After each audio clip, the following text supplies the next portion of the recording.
मी अतिशय स्पष्टपणे सांगितलं, मिसिंग लिंकवर जो काही त्या ठिकाणचा पूल आहे, केबल स्टेट ब्रिज आहे, त्या ठिकाणी जगातले सगळ्यात मोठे टनेल्स आहेत, याला एकही क्रॅक गेलेली नसताना, त्याचं काही नुकसान झालेलं नसताना 7,000 कोटी पाण्यात गेले, 7,000 कोटी पाण्यात गेले. हा माझा अपमान आहे? महाराष्ट्राचाच अपमान आहे. खोट्या बातम्या पेरणं, अफवा पसरवणं हा महाराष्ट्राचा अपमान आहे. पण मी बोलता बोलता त्या ठिकाणी हिंदीमध्ये बोललो, भाडे के टट्टू. काही लोकांना त्याचे दुःख झालं आणि ते म्हणाले मुख्यमंत्र्यांनी सुसंस्कृत बोलायला पाहिजे होतं.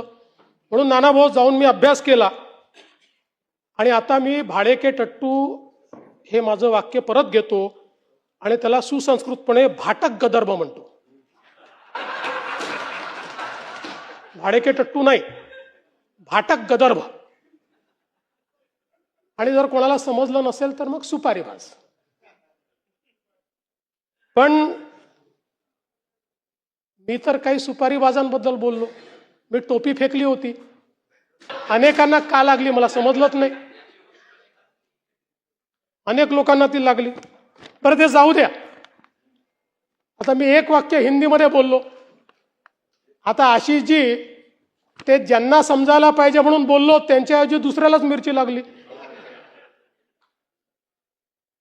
आणि आमचे मिमिक्री आर्टिस्ट मला म्हणायला लागले हिंदीत का बोलले. पूर्ण भाषण मी मराठीतच केलं, पण मला काही अडचण नाही. ते आमचे मित्र आहेत आणि ते मित्र असल्यामुळे राजकारणात तर त्यांच्यापासून आम्हाला काही धोका नाही. पण आनंद आहे ते राजकारणात आहे. ते जर मिमिक्रीच्या क्षेत्रात गेले असते तर एकाही स्टँडअप कॉमेडियनला या ठिकाणी मार्केट राहिलं नसतं.